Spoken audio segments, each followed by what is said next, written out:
Hi there, welcome to Kneppy Invest and welcome to February 5, 2025. About 52 minutes left of trading today. No top stock of the day video, just one today, and that's the ASX Daily Rundown video. I could do it, but I have no idea which company to pick. That's a big problem. No really interesting results were released today. I might touch upon a few. I think we will get at least one tomorrow. That is REA Group. So if I do a stock of the day tomorrow, hopefully it will be on that particular company. Otherwise, a pretty good day for the market. Everything's up, except maybe healthcare, but I'll confirm that in a second, and I'll talk about why. Small caps, tech, and results all up by over 1%. So we'll go through the ASX today, look in the best and worst performing sectors, indices, also companies, and then I'll touch upon between 5 and 8 companies who may have released some interesting announcements today. Tower is one of those. They actually did an upgrade, some sort of upgrade. I'm not sure if it's profit or revenue upgrade.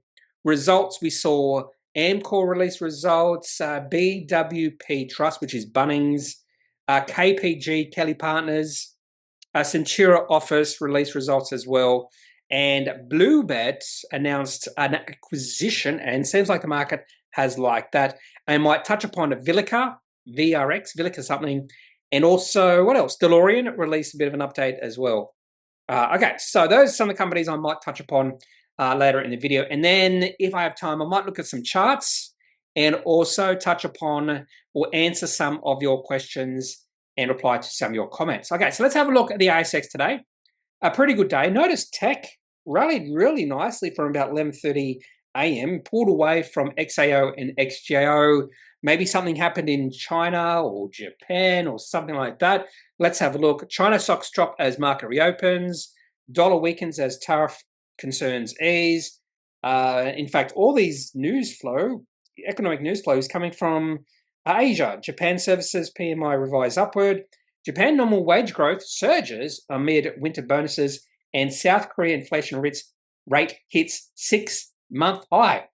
Is inflation coming back? Who knows? Maybe it is. This has happened before in 1970s. If you have a look at inflation back in 1970, it wasn't consistently high. It went up really high, then it came back down, and then went up really high again. And I think the world might have been caught out by that. Well, definitely central banks were caught out by that because they actually did lower interest rates and then they had to raise them again. Anyway, so let's go back to the market today and let's have a look at the best and worst performing sectors. Is healthcare down the bottom? Yes. Healthcare is down 0.55%. I'm pretty sure that's on the back of, what's his name, Kennedy, being confirmed as health something. Do you want to see if we do have confirmation of that in Capital Brief? There we go. CSL leads healthcare sell-off as RFK Jr. survives Senate vote. RFK Jr. is a bit of a health loony. He has some really lunatic thoughts when it comes to healthcare. And I think the market's just concerned what he might do. He's trying to pull back from all that loonishness, particularly when he went through those Senate hearings. But we just don't know. The market just doesn't know. And the market doesn't like risk, and they perceive him as a considerable risk. Funny enough, I did read that one doctor, a Republican doctor, wanted to vote against him because he's a bit of a loony, but he also wanted to vote for Trump or appease Trump. And yeah, why do that? Just vote against him. Anyway, so that's why healthcare has had a bit of a hissy fit today when almost every single other sector's had a good day, except for financials. Banks, overvalued, coming down, maybe. Gold's had a good day, another good day, keeps running hard, up 1.82%. And yeah, let's have a look at the ASX 20, up 0.34%. I'm assuming banks, like the big four banks, have had a weak day. I'm assuming iron ore's had a pretty good day. So let's confirm that. I'd say 14 companies up. No, I'm going to say 12 up. No, I'm going to say 14 up, 6 down, 15 up, 5 down. And the worst performing companies are all banks, I'm assuming. Plus CSL, of course. So Macquarie, CSL, QBE, ANZ, and Woolworths. So really only one bank, but a couple of two banks, and one financial company and one healthcare company and Woolworths, which is defensive. And the best performing company is probably tech. Your Wise Tech, REA Group, and then we have some iron ore also energy. And there's Pro Medicus, another good day for that particular company. Okay, let's turn our attention to the top gainers today. I don't think I'm going to see many of the companies I have in my companies or stocks I want to talk about, but who knows? Let's have a look at the top gainers. A company called Ozarum. AU Rum Resources up 44.62%. Pretty sure they had a good day. Was it yesterday or the day before? Let's just have a glance at Rum Resources. They had a really good day. Yeah, 2 days ago. Up yesterday, up again, 52.31% today. So the market really liked their new discovery at Malgubby North Gold Project. If we have a look at their chart, get away from EZZ, which we'll touch upon maybe in a second. Yeah, a really nice looking chart for Ozarum. So a bit of a sell-off on, what's today? Today is Wednesday. A bit of a sell-off on Monday, but the share price held firm yesterday, which was probably confirmation enough to the market that this announcement was good enough, and share price is up today. So just below 10 cents, and 10 cents is a very important level. It got very close to 10 cents at the high today. It looks like the high today is 9.9, quite close to 10 cents. I have no intentions of trading this one, by the way. And the main reason why is what I'm looking for when it comes to trades is the potential of longer-term gains. And with Ozarum Resources, I have no idea. This could be just a very short-term trend. It could only last 3 or 4 days. It could last a week. It could last a long term. This could be the start of a massive bull run for Ozarum. I just don't know. So I want to stay out of these potential trades. That's just me, but chart actually doesn't look that bad right now. Elsewhere, nothing much else here. I just going to have a quick look at EQR because I'm just going to see if any of these companies might have released an announcement that I've missed. And no. We'll just have a quick look at the chart for this one just to see and to make sure. EQ Resources and share price dropped a lot recently, has dropped a lot and has just rallied today for some reason. Who knows? The market is odd sometimes. But otherwise, nothing much else here. I'm just looking for some big volume and we're not really seeing that. So a fairly quiet day when it comes to top gainers by percentage change. Let's have a look at top gainers by market cap. We've got Insignia. There is a takeover bid, a new takeover bid. So it seems like there is a takeover war for Insignia. Clarity Pharmaceuticals up big. Not sure why. Healthcare down. So it seems like Clarity Pharmaceuticals share price just goes whichever the way market feels it should go. Gold, Vista Group, IPD Group. It's bouncing nicely. I do think there is value in this one. No, not Impedimid. IPG. I do think there's value in this one, and I wouldn't be surprised. One of the reasons why the share price might be bouncing now is just value investors seeing some value, and just before results. So nice bounce from about 350 up to 410 over the past 2 weeks. Share price, though, is not in an uptrend. This is just, and the other thing is the volume is not that great as well. Not huge volume coming through, but that's okay. And Orthocell, another good day for that company as well. And me being selfish and trading Orthocell, let's have a look at the chart for this company. And share price got to a long-term high just today. So no reason to think about selling this one just yet. So this is a little bit different than Ozarum. Took me a little bit of time to get into this one because initially I thought, oh, maybe it's just short-term. But we have seen, you can see a massive build-up in volume back in October. Volume pulled away, and then another resurgence of volume back in November. And that second resurgence of volume got me interested in this company. Got interested in this trade, not the company, the trade. And I found some other things to be interested about Orthocell. And what else do we have here? Bluebet. We'll talk about Bluebet in a second. Acquisition. And other than that, nothing. Dubber's had a nice little bounce. I'm pretty sure the share price has pulled back a little bit from their Appendix 4C, which was disappointing again. Yeah, look at that big pullback in the share price. So I wouldn't be caught up in this one at all, and fairly low volume today. Wouldn't be surprised to see the share price break down significantly tomorrow or the next few days. Okay, let's have a look at the top losers today. Will we see some of the companies in my companies I want to talk about. I'm thinking maybe KPG, probably the only one. Oh, and VRX, Silica, whatever it's called. Bioxin, I wouldn't be concerned about this at all if I was holding it, which I am holding it. So I'm not concerned about it all. I expected this. In fact, I was thinking about maybe taking some profits. Share price has gone a really nice rally, and yeah, it's just a bit of a pullback. And also, the volume has been lower than what we've seen the last few days, and that's actually a good sign. So a little bit of selling, but not a lot, and share price has pulled back. So not concerned about this one at all. At all. I'm not sure why the share price is 3.9. So this might be delayed a little bit more than trading view. Let's just have a look at BXN. Yeah, 40, it's in between. Yeah, so not concerned about this one. Again, I would expect this to happen eventually for a company whose share price has rallied like this. What else do we have here? And there's VRX Silica, down 13%. And I actually did talk about this yesterday. I looked at the chart. Chart looked okay, but then the company released something today. Talk about that company in a little bit more detail later in the video. Not sure why Circa's down, but fairly low turnover. So again, not concerned about that. Whenever you see the share price dive on fairly low turnover, it's not concerned. It's just someone's just getting out. They could have sold on market and the share price could have collapsed. Like Dots Nano, down 10% on $2 of trading. And there's quite a few companies like that in this list. Okay, so let's have a look at top losers by market cap. Mesoblast, probably because of healthcare. Kelly Partners, I will. By the way, let's have a look at Mesoblast's chart. Is there a reason to be a little bit nervous just based off the chart? And I would say no, not at all. Not at all. Kelly Partners, we'll talk about this company. To be honest with you, I don't really follow all too closely. And Accounting company, I don't like these sort of companies. This company has always looked significantly overvalued. I'm not sure why the valuation is really high. Some of the other financial metrics are really good. I do like the return on equity, good revenue growth, maybe not revenue per share growth because they make acquisitions.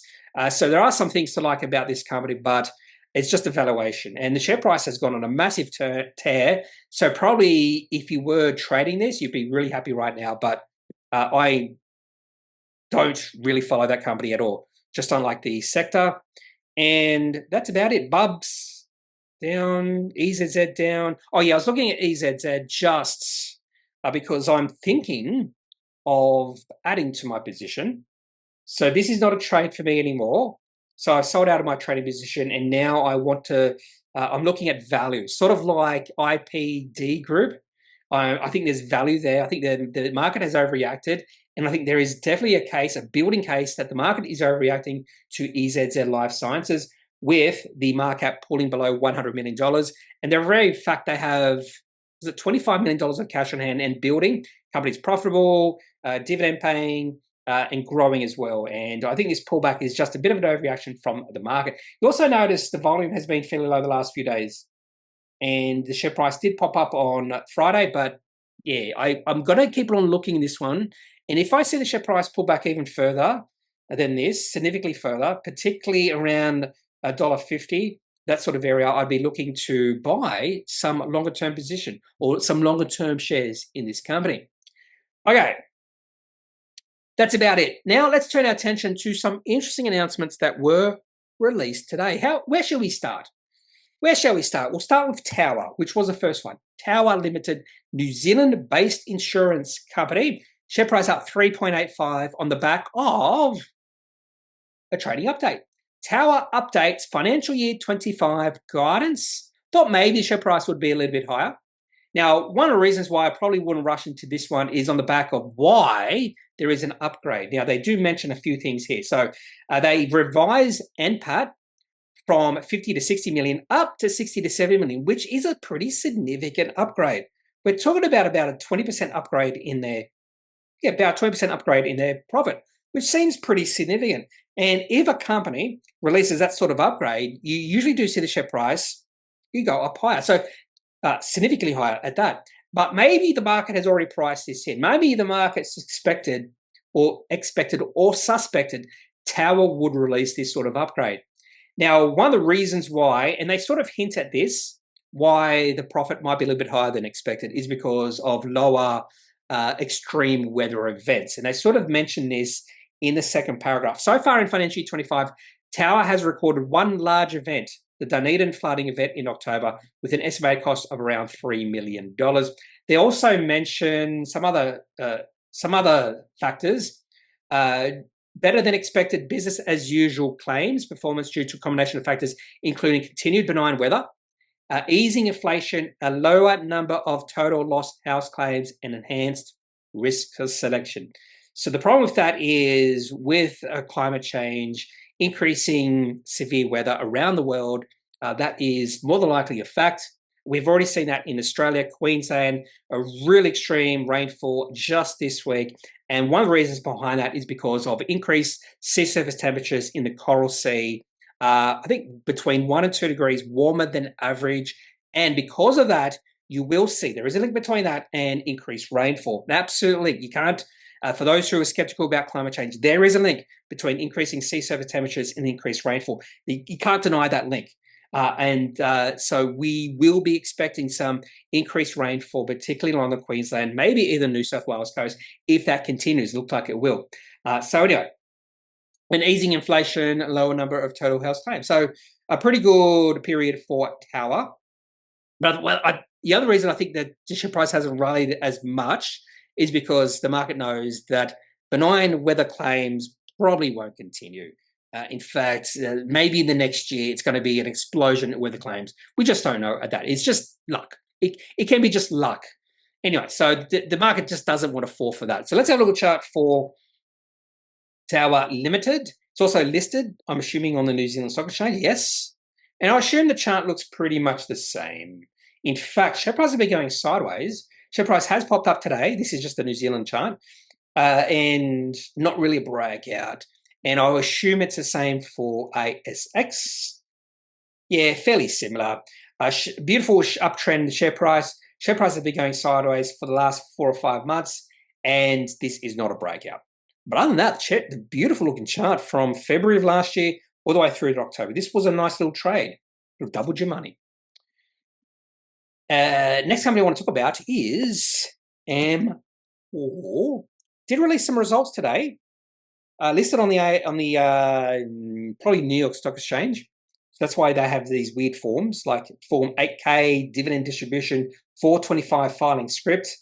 If you open up the Form 8K, some results in this.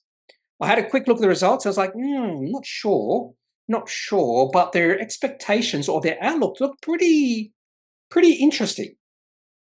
So they've reaffirmed their fiscal 2024. So they're expecting a little bit of bounce in earnings per share and free cash flow in the second half. Whether they get that bounce, I don't know. But earnings per share in the first half, only 32.2%. So they expect earnings per share in the second half to be 42 to 44 cents per share. So a pretty big uplift in earnings per share and adjusted free cash flow of between $900 and $1 billion. And their cash flow in the first half, they did mention it somewhere, and I can't find it right now, but they did mention somewhere that it was actually negative, if I remember correctly.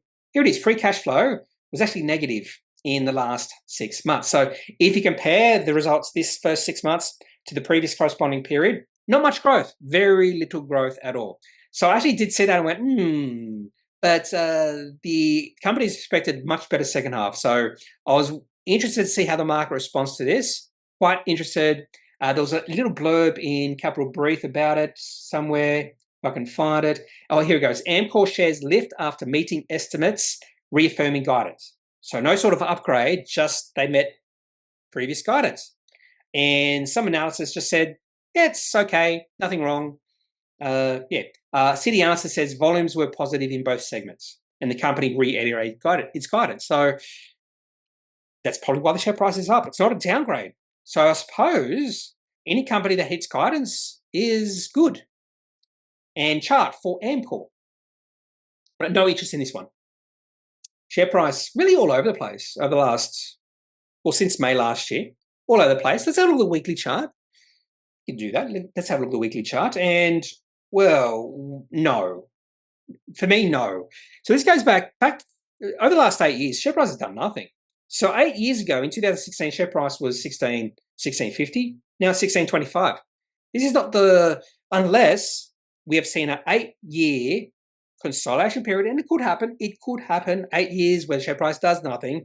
Now, to confirm that this has been an 8-year consolidation period with multiple contraction, we need to have a look at the financials of this company, and we can do that right now. Let's do that right now. Let's have a look at the financials of Amcor. And if we have seen revenue and profit growing over the past 8 years, we have seen, and where is it? Amcor. Oh, you know what you got to do? You have to open this up, and there it is. It's listed on, looks like it's listed on numerous exchanges. Really interesting. So let's have a look at the financials. Actually, we don't have to do that. All we have to do, now this is just revenue, it's not revenue per share, but revenue growth over the last 10 years, 3.1% per year. Last 5 years, 4.1%. It's not growing because we've had inflation. So with inflation being fairly high, any sort of revenue growth below 5% is not really growing. We're not seeing any growth. Earnings per share over the last 10 years is actually negative 0.4%. Over the last 5 years, 11.9%. Below the last 3 years, negative 3.7%. And dividend per share growth is actually negative for all periods, 3 years, 5 years, and 10 years. In fact, over the last 5 years, the dividends have been going backwards by 11.9% per year. I'm just going to have a quick look at their revenue history. We also can put in gross margins here as well. Looks like there was a bit of a gross profit margin. Looks like there was a bit of a bump up in revenue between 2019 and 2022, but revenue since has been going sideways, and margins, yeah, relatively flat. We see periods where it goes up, periods where it goes down, but relatively flat over the last 10 years. So to be honest with you, nothing much to like about Amcor, and we can just see that in the chart. This is not a company which has seen its multiples pull back, which could make this company more interesting. It's just lack of growth, no interest. I have no interest in this company. It's not a high quality company. We'll say that right now. The limited of what I've looked at right now is giving me confidence enough to say this is not a high quality company. I would not put my money in this company for the long term. You might not see any gains except maybe a dividend. Anyway, so that's Amcor. Let's move on to BWP, which is Bunnings Trust. I'm pretty sure that's what it means, Bunnings something trust. They did release results. Market likes it, up 5.62%. Half-year results to 31st of December 2024. They also had a presentation. You could look at that. I did not look at these results, but I just noticed the market did react quite nicely to these results. Let's have a look at some of the numbers. So revenue up 22%. Profit before fair value movements up 15%. Profit up 195%. We can ignore that one. Net tangible assets per unit up 5%. It's pretty nice. Interim distribution paid up 13%. Interim distribution per unit up 2%. Looks like those numbers are pretty good. On first glance, I'd like to see what else is here. Net tangible assets of 392. Share price is 347. So shares a little bit below net tangible assets. So there is a bit of a discount right there, which is quite common in this area. I'd call this a Reit. Yeah, so I suppose the numbers look pretty good. So here's more of the numbers. And yeah, it looks pretty good. Total assets up a lot. Borrowings up a lot as well. Weighted average cost of debt up slightly. Capital expenditure down. Free cash flow up a fair bit. Yeah, so based off the very quick overview I've just done, I can sort of understand why the market might have liked this. Let's have a look at the chart. Is there any interest in BWP Trusts? Something to do with Bunnings. Maybe they own the land. If you have a look at the weekly chart, no. No, I am not there. If you have a look at the daily chart, oh, I'm not there either. Nice little pop-up today, however. Is this the end, or have we reached the low? And that low was not that long ago, like 3 weeks ago, about 325. I could definitely see a bit of an upside here, but I wouldn't. Yeah, not for me. Not for me. You might get a nice dividend yield, which the dividend yield is, according to TradingView, is 5.53%. They probably actually mentioned the distribution here somewhere, the yield, something like that, but probably have to delve a little bit deeper. You could also have a look at their presentation. I do like having a look at presentations, particularly for companies I like, and that's why I didn't look at this one. It's not the sort of thing I will invest in. And hopefully in their presentation, they will give an overview of their assets somewhere. There's another sort of announcement a company can, release. And let's see if they do have sort of list of their assets. Recent Bunnings warehouse transactions. Here we go. Talking about where they have properties, rental, cap rate, value, and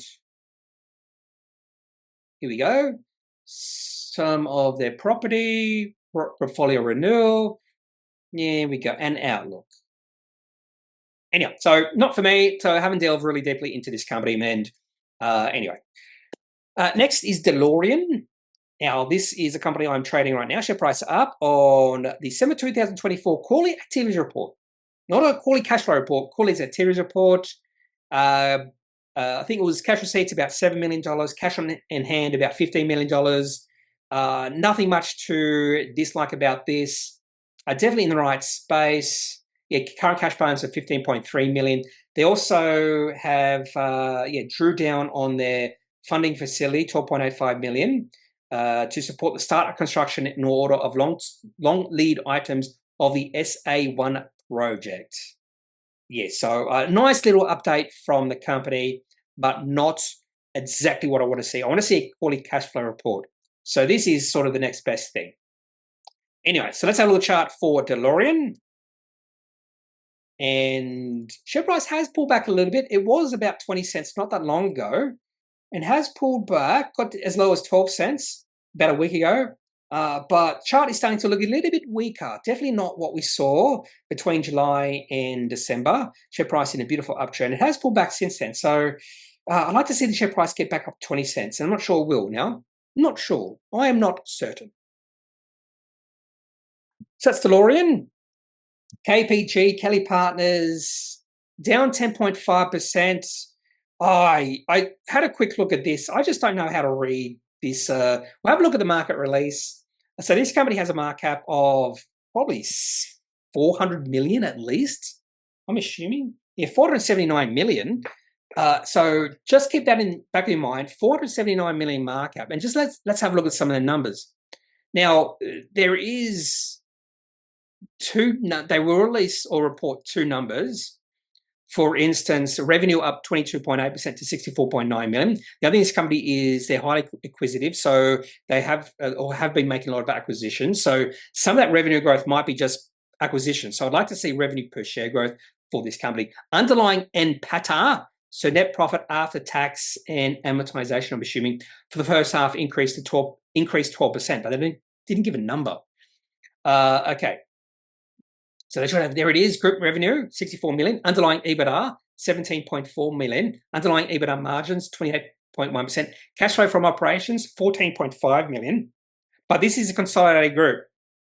So they also have attributed parent. So I think the attributed parent, I'm not certain about this. I think you should be looking at the attributed parent. So a lot of that other numbers is not for the shares you're buying into, if that makes sense. So there's two numbers here, consolidated group and attributed parent. And I think the numbers you should be looking at are attributed parent, attributed to Kelly Partners and Group. And if you do look at that, in fact, I've got here KPGH and controlled entities, KPGH parent only.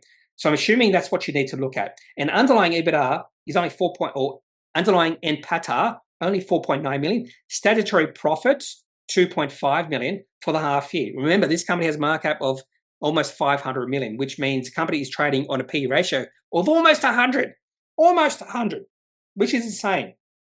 Now, the KPGH and controlled entities, profit is 8.7 million. So I could sort of understand that. Return on equity is really nice at 34.7%. Return on invested capital at 16.6%. So that's really nice. And earnings at 4.9. Anyway, I think that's the way you're supposed to read this company. And the reason I don't exactly know is because I'm not the biggest fan. But the chart has gone, well, the share price has gone bonkers over the last 4 or 5 years. Beautiful uptrend, by the way. I moved into uptrend back in November 2023, where share price is 450, And TradingView says their P ratio is 54.33. Yeah. Anyway, so really nice looking chart, but I just don't like this company. I don't like these like accountants, lawyers, companies whose talent is labor, people. I just don't like that. Those sort of companies. I don't even think those companies should be listed on any sort of exchanges. Anyway, I like when the talent is software. That's what I like it, software, because software doesn't ask for more money. Anyway, yeah, so share price down a fair bit. Maybe this is a buy the dip situation for Kelly Partners if you like the company. By the way, let's have a look at what FinChat says. Since I've never done any research on this company, and I'm just assuming we need to look at the parent, let's just confirm that. So according to Kelly Partners in FinChat, their profit, if I can find it here it is, net income was $3.5 million for the previous year. We actually can break this up into semi-annual periods. So their profit in the past year, according to FinChat, was $1.6 million and $2 million in the previous half year. So $3.6 million in the last year. So yeah, this company is trading on a P/E ratio that is quite high. And let's just have a look at ratios. In fact, now let's just go to the overview. We don't need to do it. We should just go to the overview. So according to FinChat, the P/E ratio of Key Partners is 161.3. Remember, TradingView says 50. This one says 161. I was thinking more like 100. So you can see the wide range of different P/E ratios for this company, but it is quite high. Now, really good revenue growth, by the way. But again, I prefer to see revenue per share growth because this company has been acquisitive. We'll actually have a look at shares on issue, but earnings per shares have actually dropped over the last 3 years, down 8.5%, in the last 5 years, up 7.9%. So you can see a bit of a discrepancy between revenue growth and earnings per share growth, which to me means either the company's margins have been dropping or we have seen dilution. So let's see shares on issue for this company. I wonder if... No, you should be able to see it in financials, and they should have it. Here we go. Weighted average shares outstanding, and they haven't. Or there was a big bump up in 2018, so they haven't been increasing since then. It seems like. So even though they've been acquisitive, shares haven't been increasing. So maybe they've been doing something different. I don't know. And again, I don't know this company well enough to give a really big go into detail. Anyway, so Kelly Partners. Chart looks good. I will say that. The chart looks good. Share price down 10.5% on results. However, that's not a good sign. Let's have a look at Cenutria, Office, Reit. Share price up a little bit. Office, Reit. Now, they did mention there has been a little bit of shift when it comes to working from home, but I think that's just old managers who are stuck in that old times when you have to go to the office. But research has shown that people are more productive working from home. In fact, I am way more productive working from home, without doubt. There's just no reason for many people to go to the office. Some people will say, well, collaboration, that sort of thing. Many people don't need that. In fact, there's a lot of collaboration happening over Zoom or whatever. So I think it's the fuddy-duddies who are forcing their workers back to the office. And those fuddy-duddies will be leaving the workforce over the next 10 years or so. And we have the more progressive managements allowing their workers to work from home. Atlassian, more progressive workers. And I think that's what's going to happen over the next 5 to 10 years. The more progressive managers will become more and more. The fuddy-duddy managers will become less and less. So we will see more people working from home, particularly those who can work from home. And I think the only reason we go to the office is because there's been a technological gap between what we can do in the office and what we can do at home. And that technological gap has been bridged significantly over the last 5 years. So in my opinion, the office is a thing or will become a thing of the past. There's just no reason. Plus, where I work, it's really hostile. The work environment is really hostile. It's not really catered for people like me. So when I say hostile for me, that's why I can get way more work done at home, because I control distractions. I can control the noise levels. Can't do that at the office. Anyway, so Let's have a look. So they have a few interesting announcements here. They have the compendium, which I believe is their properties. So I did not have a look at that, did not have a look at the presentation. I think I had a look at the financial report. I did go through this because today was fairly boring when it comes to announcements. So I'm pretty sure I looked at this one.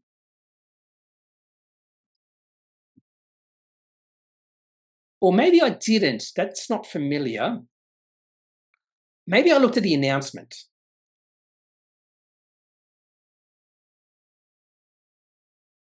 I might have had a look at the presentation. Come to think of it, so I'm pretty sure the compendium is just a list of all their assets, and we already know they're a Cenutria office REIT. So I would assume the majority of their assets are in either the suburban hubs where people go to offices like Chatswood, Parramatta.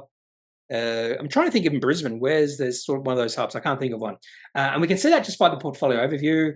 So we do have Chatswood, Wollongong, Canberra, Fortitude Valley, which is Brisbane, South Brisbane, which is Brisbane, Fortitude Valley, Hamilton, Dockland, South Melbourne, Williams Landing, Richmond, Adelaide, Northbridge. Anyway, so not as many assets as I thought they would have. Oh, they've got maps as well. Yeah, they've got one. Nothing in Parramatta, but definitely one. I used to live in Chatswood, by the way. I lived in Sydney for about a year, so I lived in Chatswood. I lived for a very brief period in a little place called Summerhill. Also lived, I forget what suburb it's called, just west of Coogee. Great, going to the beach all the time. In fact, one of my favourite places in the world that I've ever lived because it was right near the beach. Anyway, I'm moving on a little bit, just wobbling on a little bit here. So some of the things to look at for these type of companies are funds from operation. So FFO per unit of 5.8 cents per unit, and more than likely the distribution would be near 5.8%, 5.8 cents, and the distribution is close to that, 5.05 cents. This is half year. So the share price of this company is $1.14. So their overall distribution for the year is going to be quite high. I wouldn't be surprised if their distribution yield is like 8 or 9%. I wonder if they mentioned that somewhere. Or yeah, financial year 25 distribution guidance of 10.1 cents, which means the yield at a share price of $1.14 is not quite 10%, but it's very close. In fact, it's 8.6%. So if you do like any sort of dividends or distributions, this could be the company for you. Net tangible assets, another thing I look at here, $1.72. So this company is trading at a significant discount to their NTA, which sort of makes sense. Well, sort of. I think the market is expecting some of their assets will be devalued downward. That's what the market is probably thinking. What else? Portfolio occupancy, 92.2%. That seems low. Now, maybe it's not low historically, but that just seems low, 92.2% portfolio occupancy. Now, I sometimes do look at REITs, and in my mind, I'm thinking 98 to 99% occupancy seems to be what you're aiming for. So 92.2% seems low. And the WALE, which is the weighted average lease expiry, is 4.2 years. And a lot of times you see REITs have WALEs of 10 years. So a lot of their leases are not in place for the long term. And what else do I look at here? Well, those are the main things I look at. Weighted average capitalization rate, 6.77%. I forget what that is. I did actually learn what that was, but I've forgotten now. And only 19 high-quality assets worth $1.9 billion. There you go. I thought this company was a little bit bigger than that. They have a nice little table with the main things I look at. Yeah, that's the main things I look at. Or the gearing's the other one. Yeah, gearing is 42.9%. That seems a little bit high. So when I did research on REITs, this was a few years ago, between 20 and 30% gearing seemed to be the ballpark of what you wanted to see. So 42.9% seems high and actually did increase. So maybe that's another reason why you can buy this company at a discount. I do like this property portfolio snapshot from last year compared to this year. Book value, we have seen it decrease. Occupancies decrease as well. Anyway, so that's Cenutria Office REIT. Let's have a look at the chart for this company. And well, what do you say?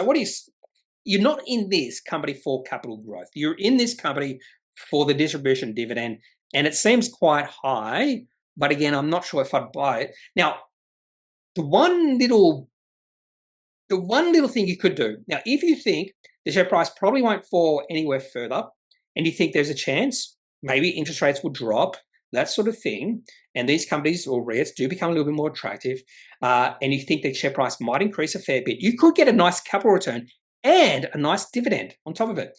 So just imagine you think the share price will rebound up to the highs we saw prior to COVID-19, and those highs were 325. So you're thinking, well, not even there. Just think the share price might double from here. There's a chance the share price might double from here. So you get 100% growth in your capital and a nice dividend on top of that. So that's a sort of a reasonable trade you can make with one of these REITs. If you think or are bullish on REITs and you think the REITs are undervalued at these current levels. And if you have a look at this weekly chart, the share price of this particular REIT hasn't been lower over the past 10 years. It has not been lower. This could be the bottom of the cycle for REITs. It could be. And that could be attractive. That could be attractive. Let's have a look at Bluebet. Share price up 18.2% on the acquisition of TopSpot. Now, I don't know anything about gambling. TopSpot, I don't know if that's a big gambler platform. They also did an equity raising, but it seems like the market liked it. Share price up 18.2%.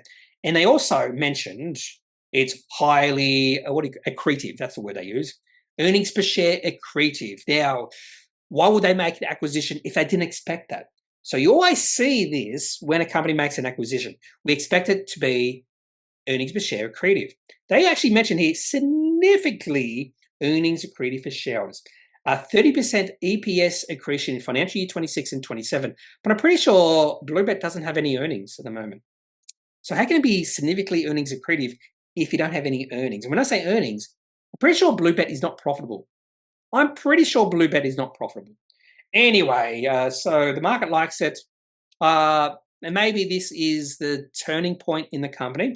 If we have a look at chart for Bluebet, share price has dropped a lot since they listed. Share price as high as $3 back in 2021 has dropped a lot, and maybe this is a turnaround. Chart does look good. And look at the volume. Look at the massive increase in volume. So look at the volume in late 2023. There was no volume at all. No one was interested in this company. The market just didn't care. And then we started to see increase in volume. And that increase in volume started in January 2024 and just built all through the year. And the share price has moved into an uptrend. So they're thinking that volume, volume precedes price action, could be sort of set here. You just had to be patient. So nice looking chart for Bluebet. I'll give a nice looking chart for Bluebet. I always want to call this company Blue Balls, but I won't go down that route. VRX Silica. I mentioned this company yesterday. There was a nice little comment about VRX. VRX. I'm going to have to get rid of. I haven't. Here we go. Millsy, what do you think of VRX Silica chart? And I thought I said it's looking okay. And Millsy also said could be because they're nearing signing off approval for their mine by the Environmental Minister in the next few weeks, worth taking a short-term position. Anyway, so I thought the chart looked pretty good for VRX. And okay, I'll say okay, not great. And then today, update on environmental approval for Aerosmith. So it looks like it hasn't been knocked back, but it looks like they have to jump through some hoops. So the company announced that the EPA of Western Australia had published its assessment for the proposal and recommended to the Minister for Environment that the proposal may be implemented subject to conditions. So those are the hoops that had been accepted by VRX following consultation with the EPA. Publication of the report triggered a commencement of a 3-week review period, during which appeals against the content and recommendations in the report may be submitted to the Office of the Appeals Convener for the state government. Anyway, so it looks like there's a few more hoops that the company has to jump through. Looks like there's an opportunity to respond to the matters raised in appeal by 3rd of March 2025. There is no statutory timeframe for completion of the appeal process. So not quite as bullish now because of this little bit of update. and that's why the share price has sold off. And even though I said yesterday chart looked okay, looks okay today, the complete opposite for VRX Silica, and this is what can happen. You're under the control. So management, this is not management's fault. You're under the your success is under the hands of someone else. Maybe that's what's happened today for VRX Silica, and chart doesn't look good anymore, unfortunately. Okay, a couple of comments I suppose I could do. So we get rid of you. So Scott says, RUL chart showing promise. Now, I am a shareholder of this one, RPM Global. Been a shareholder for a while. Ooh, I would probably say not. Now, this is a long-term hold, so I don't look at the chart for this one all that often. And this one's starting to look a little bit weak. We need to see the share price rally. If I see the share price drop, below this level, so 231, that would be a really bad sign. So it still has a fair way to drop below then. I wouldn't want to see it drop below the recent lows, but the share price has pulled back a fair bit. So maybe pull sort of a buy the dip situation if you like this company. I'd like to see their results first before I make any significant move. But the chart is not showing promise, not as much promise as it did previously. So before, say, middle of December, it was looking really good. But we have seen share price pull back. KLI22 TUS, the SIG chart looks like it's in a downtrend. I would say, without even looking at it, I would say no.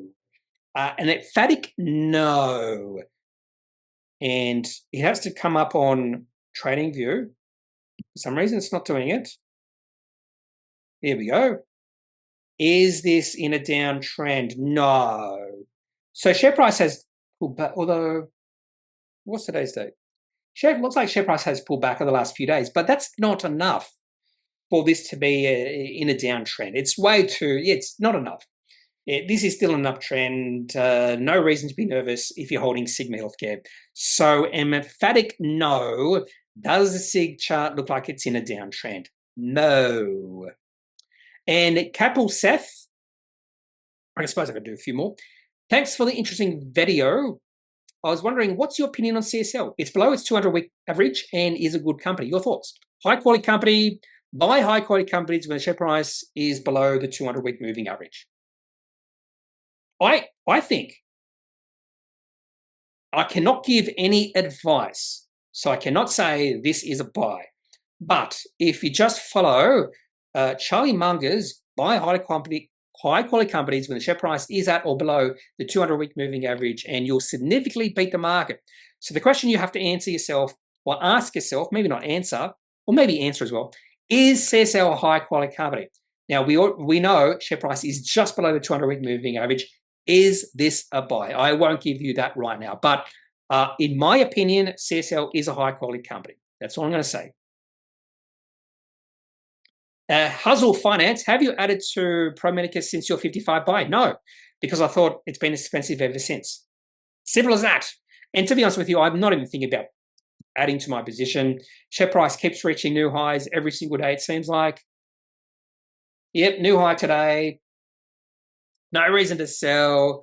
I mentioned the other day that I do know someone who bought, well, I don't know this person as per se, but I listened to their podcast, hint, hint, and this person bought Pro Medicus when it was $1, and they sold completely. And my question, if I knew this person, would why? Why would you sell completely? They just thought it was overvalued, but just look at the chart. There's no reason. You had not, and this person should learn technical analysis. That's probably the thing I'd say to this person. Learn technical analysis. And if you learn technical analysis, you wouldn't be selling this. And the reason I say that is this person was ruining. They sold. I say, I wish I shouldn't have not have sold. I said, yeah, no duh. That's what I would have said. No duh.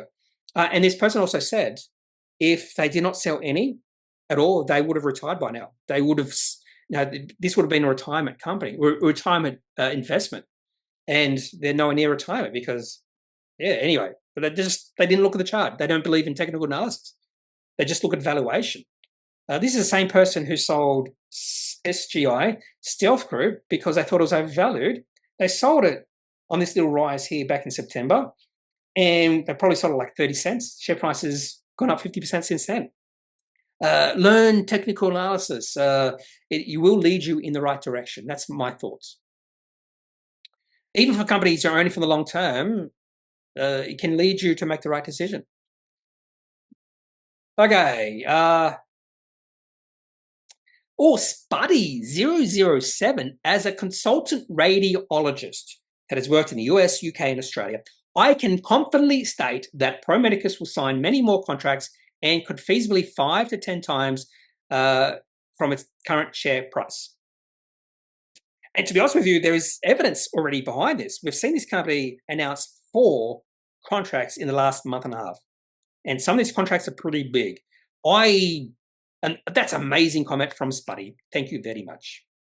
Anyway, that's all I have for today's video. If you have any questions, any thoughts, leave those in the comment section of this video. Otherwise, I'm not a financial advisor. If you do need financial advice, make sure you seek out someone who's qualified and can speak to your own financial needs. That's it for this video. Have a good day. Bye.